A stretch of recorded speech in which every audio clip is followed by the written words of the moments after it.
Did you watch my tutorial on how to draw these masks, but you are still having problems? I'll try to slow things down. We will look at the nose today. Let me know if you need more info or if I should move on to the next step. The main tools we are going to use are move, crease, clay, and inflate. Again, when you are practicing, it is smart to load in a reference mask. That way, you can play with the tools and work towards something you like. Once you are satisfied with the practice, you can hide the mask and create something of your own. I would usually start off with the inflate tool.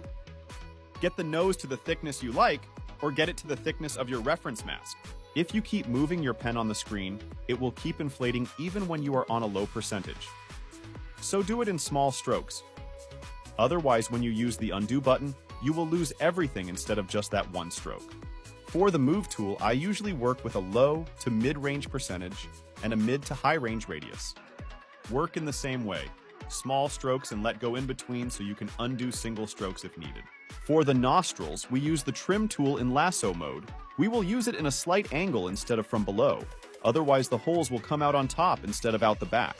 Afterwards, voxel and smooth like we learned in the last tutorial. Use the move tool in the same way as earlier, but now for the nostril shape. For detailing, we use the crease and the clay tool, both in normal and subtract mode.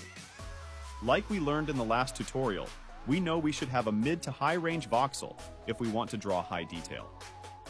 Keep repeating the previous steps to create a highly detailed nose for the mask. Prove you watched until the end and comment, "Nice nose."